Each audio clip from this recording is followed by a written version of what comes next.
आखिर बी.आर. अंबेडकर संविधान सभा की प्रारूप समिति के अध्यक्ष भर थे, तो संविधान बनाने का पूरा श्रेय उन्हें ही क्यों दिया जाता है? आखिर जब संविधान सभा में 200 से ज्यादा सदस्य थे, तो अकेले डॉक्टर अंबेडकर को ही इतनी तवज्जो क्यों दी जाती है? आखिर डॉक्टर भीमराव बाबा साहब अंबेडकर को भारतीय संविधान का जनक क्यों कहा जाता है?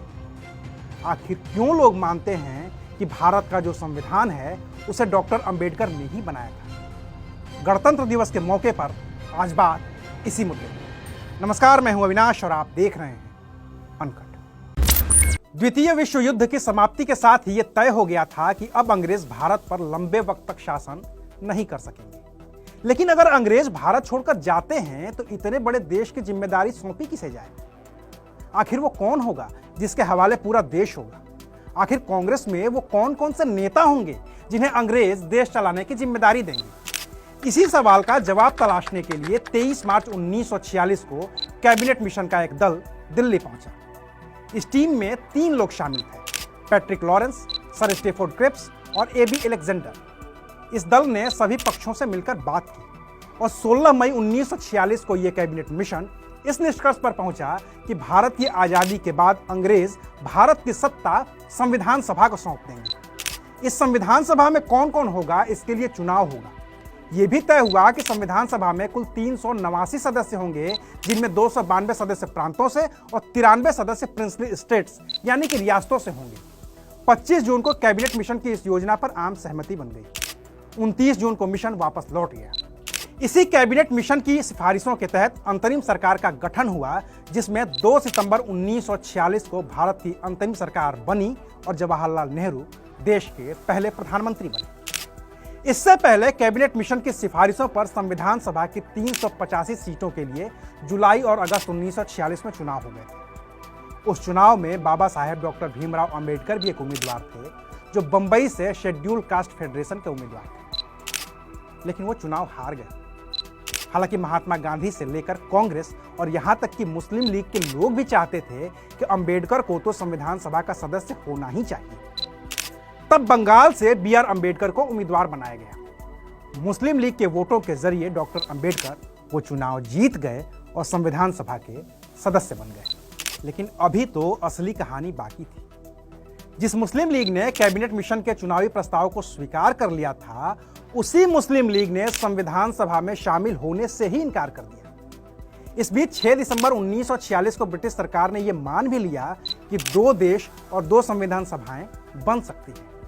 ब्रिटिश सरकार के इस मानने भर को मुस्लिम लीग ने अपनी जीत के तौर पर देखा और फिर 9 दिसंबर 1946 को जब संविधान सभा की पहली बैठक हुई, तो मुस्लिम लीग से कोई भी उस बैठक में शामिल ही नहीं हुआ।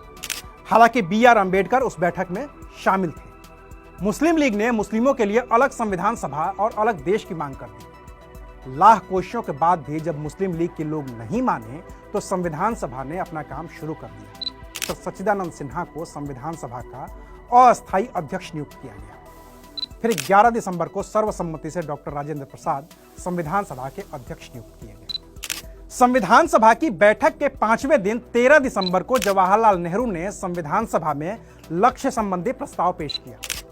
वरिष्ठ कांग्रेसी नेता पुरुषोत्तम दास टंडन ने इसका अनुमोदन किया। हर सदस्य को इस पर अपनी बात रखनी थी। शुरुआत तो इसी से हुई कि जब तक मुस्लिम लीग के सदस्य इस सभा में शामिल नहीं होते, बात होनी ही नहीं चाहिए।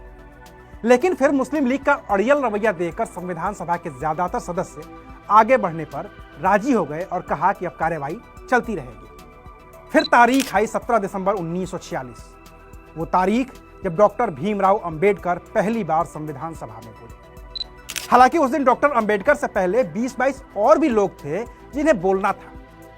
वरिष्ठ पत्रकार राम बहादुर राय अपनी किताब भारतीय संविधान की अनकही कहानी में लिखते हैं कि अंबेडकर 17 दिसंबर को बोलने के लिए तैयार ही नहीं थे, क्योंकि उन्हें पता था कि और भी लोग उनसे पहले बोलने वाले हैं, लिहाजा उनका नाम तो अगले दिन आ सकता है और तब वो तैयारी करके संविधान सभा में बोल सकते हैं। लेकिन और लोगों को पीछे छोड़ते हुए 17 दिसंबर को ही संविधान सभा के अध्यक्ष डॉक्टर राजेंद्र प्रसाद ने डॉक्टर अंबेडकर को बोलने के लिए आमंत्रित कर दिया। उस दिन डॉक्टर अंबेडकर बोले और खूब बोले और ऐसा बोले कि उनका कहा इतिहास हो गया।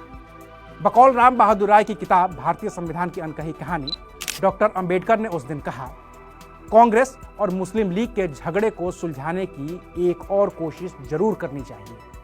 मामला इतना संगीन है कि इसका फैसला एक या दूसरे दल की प्रतिष्ठा के ख्याल से ही नहीं किया जा सकता।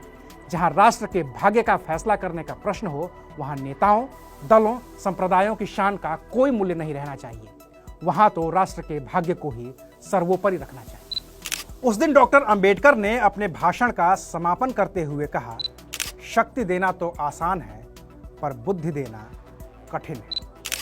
लंबे वाद विवाद के बाद 22 जनवरी 1947 को संविधान सभा ने लक्ष्य संबंधी प्रस्ताव को स्वीकार कर लिया, जो संविधान की प्रस्तावना का आधार बना।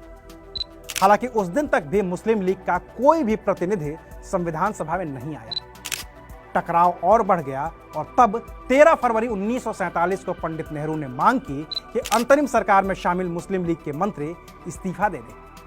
सरदार पटेल ने भी यही दोहराया। इस बीच 20 फरवरी को ब्रिटिश प्रधानमंत्री एटली ने घोषणा की कि जून 1948 से पहले सत्ता का हस्तांतरण कर दिया जाएगा। लेकिन इसके लिए एटली ने शर्त रखी, और शर्त यह थी कि जून 1948 से पहले संविधान बन जाना चाहिए। ऐसा नहीं हुआ तो फिर ब्रिटिश हुकूमत को विचार करना होगा कि सत्ता किसे सौंपी जाए। ऐसी परिस्थितियों को देखते हुए 28 अप्रैल 1947 को संविधान सभा का तीसरा सत्र शुरू हुआ। अध्यक्ष डॉक्टर राजेंद्र प्रसाद ने एटली की घोषणा के बारे में सबको बताया और कहा कि अब संविधान सभा को अपना काम तुरंत ही पूरा करना होगा। इसके ठीक पहले 24 मार्च 1947 को नए governor general Lord Mountbatten Bharat आ गए और चंद दिनों में ही यह तय कर दिया था कि भारत का तो बंटवारा होगा। भारत और पाकिस्तान दो देश होंगे। अब इसकी वजह से संविधान सभा में फिर बदलाव होना था। जिस सीट जयसुर कुलना से डॉक्टर अंबेडकर संविधान सभा के सदस्य चुने गए थे, वो सीट पाकिस्तान के हिस्से में चली गई। इस तरह से डॉक्टर अंबेडकर एक बार फिर से संविधान सभा से बाहर हो गए। लेकिन तब तक संविधान सभा के लोगों ने यह तय कर लिया था कि अंबेडकर का इस संविधान सभा में रहना जरूरी है। तब बंबई प्रेसिडेंसी के प्रधानमंत्री हुआ करते थे बीजी खेर। उन्होंने संविधान सभा के एक और सदस्य और कांग्रेस पार्टी के वरिष्ठ नेता एम.आर. जयंकर को इस्तीफा देने के लिए राजी किया। एम.आर. जयंकर ने इस्तीफा दिया और उनकी जगह पर डॉक्टर बी.आर. अंबेडकर फिर से संविधान सभा में शामिल हो गए। 14 अगस्त 1947 की रात 12 बजते ही संविधान सभा के अध्यक्ष डॉक्टर राजेंद्र प्रसाद ने ऐलान किया, संविधान सभा ने भारत का शासनाधिकार ग्रहण कर लिया। आजादी मिलने के बाद और सत्ता का हस्तांतरण संविधान सभा के पास होने के साथ ही संविधान सभा अपने मूल लक्ष्य की ओर आगे बढ़ी और इसी कड़ी में 29 अगस्त 1947 को संविधान सभा ने प्रारूप समिति के अध्यक्ष के तौर पर डॉक्टर भीमराव अंबेडकर का नाम सर्वसम्मति से पास कर दिया। प्रारूप समिति में और भी 6 सदस्य थे, जिनमें कन्हैयालाल माणिकलाल मुंशी, मोहम्मद सादुल्ला, अलादी कृष्णा स्वामी अय्यर, एन गोपाल स्वामी अयंगर, खेतान और मित्तर थे।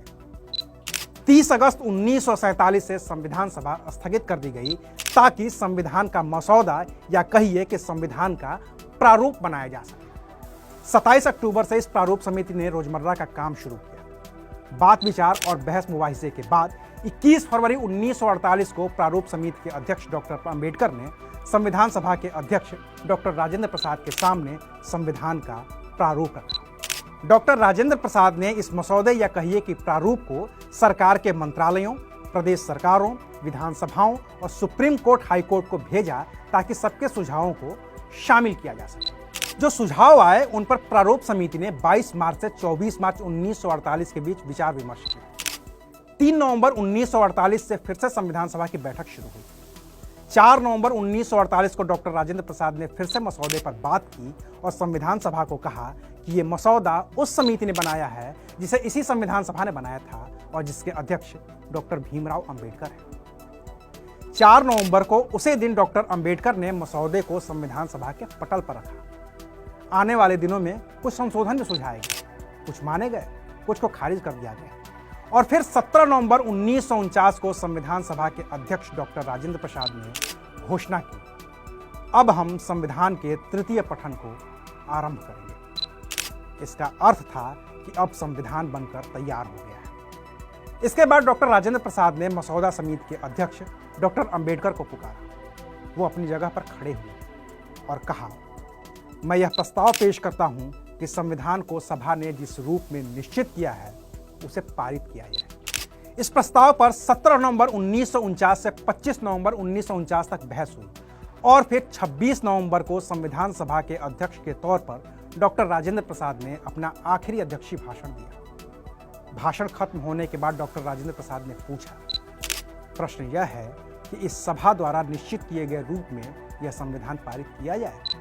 पत्रकार राम बहादुर राय अपनी किताब भारतीय संविधान की अनकही कहानी में लिखते हैं कि डॉक्टर राजेंद्र प्रसाद के इस सवाल पर ध्वनि मत से संविधान स्वीकृत किया गया। सदन में देर तक तालियां बजती रही और फिर 26 जनवरी 1950 को देश को अपना वो संविधान मिला जिसके लिए हम गर्व से कहते हैं कि हमारा संविधान दुनिया का सबसे बड़ा लिखित संविधान है और जिसको बनाने में बाबा साहेब डॉक्टर भीमराव अंबेडकर का वो योगदान है जिसकी वजह से उन्हें भारत के संविधान निर्माता की उपाधि मिली।